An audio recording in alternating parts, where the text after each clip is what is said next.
আমার বন্ধুর বউ তাকে ধরে ধরে মারে। কে রে?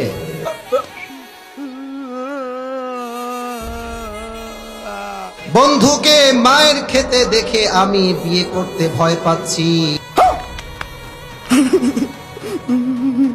এখন হুজুর বউকে সামলাবো কেমন করে আপনি একটু বলুন। अच्छा ठीक है। এর বাড়ি কতিবে? মানে প্রশ্নটা হলো ওর বন্ধুকে ওর বন্ধুর বউ মারে।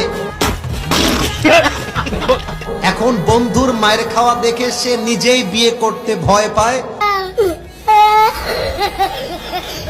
তো সে বিয়ের আগে জানতে চায় বউ সামলাবো কেমন করে। अच्छा ठीक है।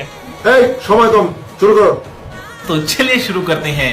বউকে যদি সামলাতে চান দিন দুপুর রাত সব সময় বলবেন আই লাভ ইউ জান।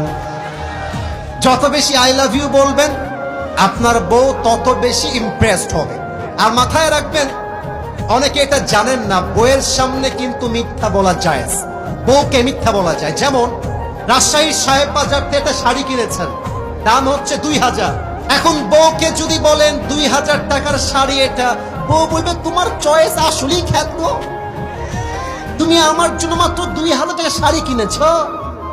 যদি আপনি বলেন 10,000 টাকা, যদিও দেখতে খারাপ, বউ বলবে যেহেতু 10,000 তাহলে মনে হয় আসলেই ভালো হবে। ঠিক কিনা বলেন?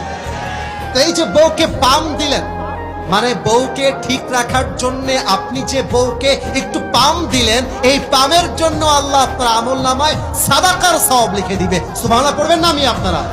হাদিসে আসছে স্বামী স্ত্রীর সম্পর্ক এত সুন্দর, স্বামী যদি স্ত্রী হাতে হাত রাখে আল্লাহ উভয়ের হাতের সগীরা গুনাহকে মাফ করে দেয়। সুবহানাল্লাহ পড়বেন না আপনারা? অতএব বউ যদি সামলাইতে চান, বউকে প্রশংসা করতে হবে, বউকে ভালোবাসতে হবে।